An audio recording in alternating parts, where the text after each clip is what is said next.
ప్రేక్షకులకి ఆ లలితాంబిక అమ్మవారి యొక్క అనుగ్రహం పరిపూర్ణంగా కలగాలని మనస్ఫూర్తిగా కోరుకుంటూ మనం ఈరోజు చెప్పుకోబోయేటువంటి టాపిక్ సెప్టెంబర్ మాసంలో రాశి ఫలితాలు ఏ విధంగా ఉన్నాయి. ముఖ్యంగా లగ్నం నుంచి చూసుకోండి, చంద్రుడిని రాశి కంటే కూడా అది ఇంకా ఎక్కువగా పనిచేస్తూ ఉంటుంది. అయితే ఇక్కడ గ్రహస్థితి ఏ విధంగా ఉంది అని చెప్పి చూసుకున్నట్లయితే మేజర్ ప్లానెట్స్ అయినటువంటి శని కుంభంలో వక్రించున్నాడు, వృషభంలో గురువు, రాహు ఏమో మీనంలోని, కన్యలో కేతు ఉంటాడు. ఇవి మాత్రం ఎక్కడా కూడా మనకి అంత తొందరగా మారవు. మిగతా గ్రహాలు కనుక చూసుకున్నట్లయితే కుజుడు మిథున రాశిలోని, అదేవిధంగా చంద్రుడు కర్కాటకంలో ప్రారంభమై మరలా మిథునం వరకు తన యొక్క సంచారం జరుగుతుంది. అందులో చంద్రుడితో పాటు బుధుడు కూడా కర్కాటకంలో ఉన్నాడు. కాకపోతే బుధుడు 5వ తేదీకి సింహంలోకి మారి మరలా 23వ తేదీకి ఇందులోకి మారుతున్నాడు, కన్యారాశిలోకి మారుతున్నాడు. అదేవిధంగా సింహరాశిలో రవి, శుక్రుడు కన్యారాశిలో నీచబడి ఉన్నాడు. ఆయన దాదాపుగా 19వ తేదీ వరకు ఉంటాడు. మరియు అదేవిధంగా ఈ కన్యారాశిలో శుక్రుడు 19వ తేదీ వరకు నీచబడి ఉన్నటువంటి సమయంలో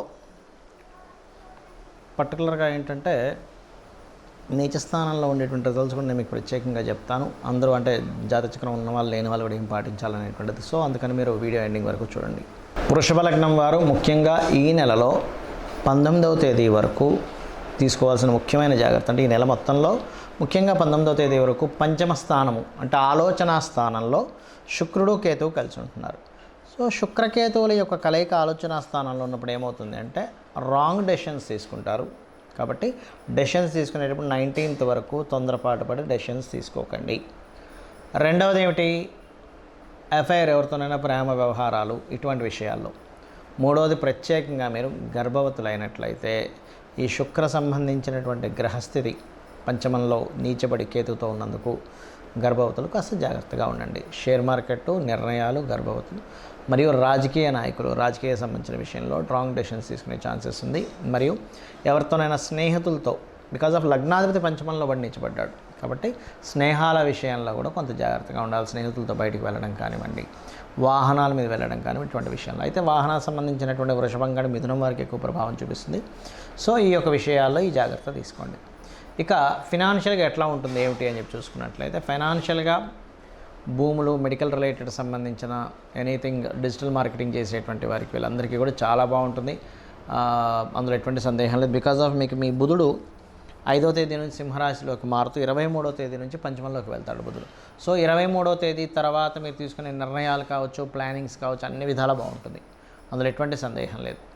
4వ స్థానాధిపతి 4వ స్థానంలోనే 17వ తేదీ వరకు ఉంటున్నాడు కాబట్టి ప్రాపర్టీస్ లేదా గవర్నమెంట్ నుంచి పొందేటువంటి కొన్ని సౌకర్యాలు కావచ్చు, ఇటువంటివన్నీ కూడా పొందేటువంటి యోగం అధికంగా కనబడుతుంది, గుర్తుపెట్టుకోండి. అలాగే ఇక్కడ ఈ వృషభం వారికి ప్రత్యేకంగా 23వ తేదీ నుంచి ఎప్పుడైతే బుధుడు ఎంటర్ అవుతాడో అప్పులు తీరడానికి అనుకూలంగా ఉంది, ప్రాపర్టీస్ కొనుక్కోవడానికి అనుకూలంగా ఉంది రవి బలం వల్ల.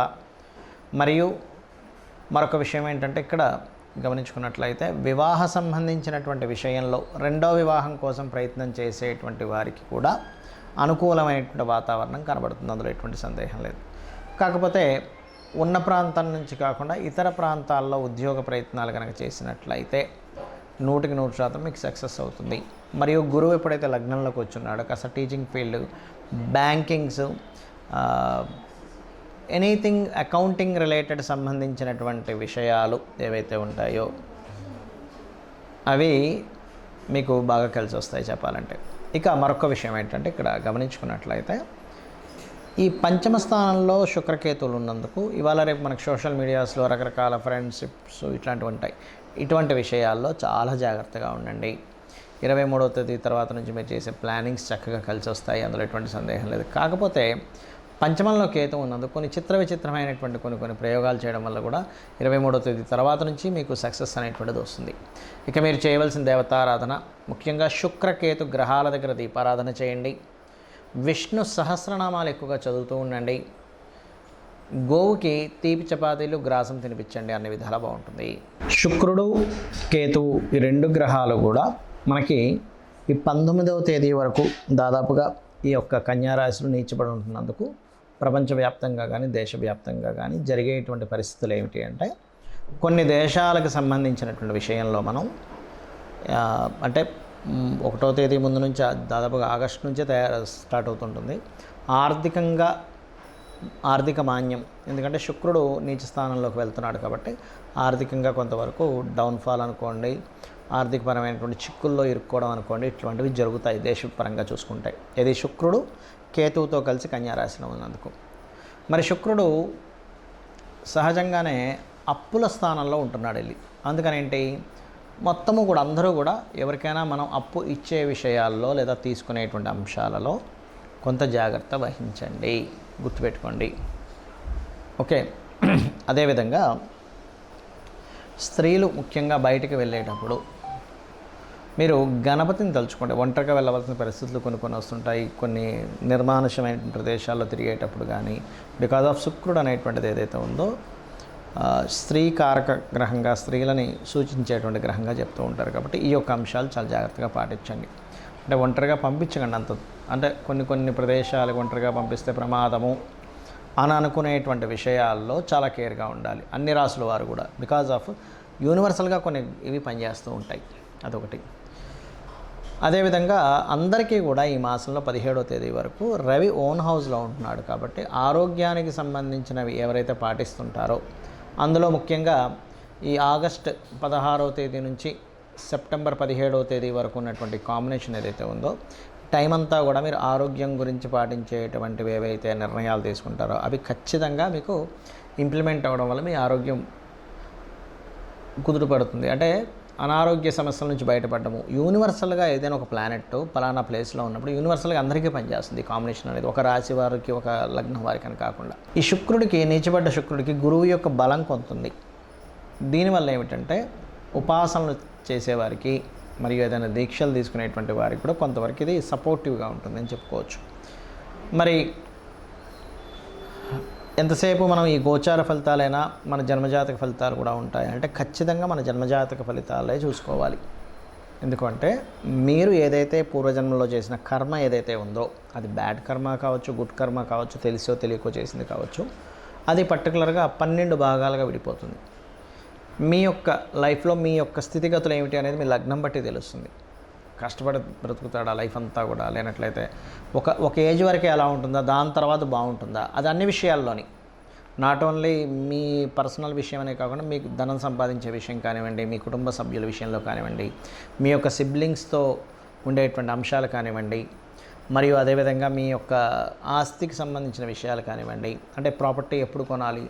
జ్యోతిష్శాస్త్రం ఎప్పుడు కూడా ఏం చెప్తుందంటే మీకు రూట్ చూపిస్తుంది. ఆ రూట్లో వెళ్ళేటప్పుడు మీకు లైఫ్లో ఎటువంటివి సంఘటనలు ఎదురవుతాయో చెప్తుంది. ఆ సంఘటనల్ని ఏ రకంగా మీరు ఎదుర్కోవాలి, ఎటువంటి నిర్ణయాలు తీసుకోవాలి, ఎటువంటి నిర్ణయాలు తీసుకోకూడదని చెప్తుంది. అంటే ఏదో ఒక రూట్ చూపించడం కాకుండా ప్రతి అంశంలోని మీకు ఎక్కడ టర్నింగ్ వస్తుంది. మనం చూడండి, ఒక దగ్గరికి వెళ్తుంటాము, ఇక్కడ మీకు టర్న్ ఉంది, ఇక్కడ మీకు స్లోప్ ఉంది, ఇక్కడ మీకు స్పీడ్ బ్రేకర్స్ ఉన్నాయని తెలుస్తున్నప్పుడు మనం జాగ్రత్తగా వెళ్తుంటాం. ఆ రకంగా ఏంటంటే జ్యోతిష్యం అనేటువంటిది వెలుగుని చూపించేది. మరి చాలామంది అంటారు ఏమండి మనం కర్మలో ఉన్నట్టుగా జరుగుతుందని. అది కూడా కొంతవరకు కరెక్ట్. ఎప్పుడు బలీయమైన కర్మ అంటారు.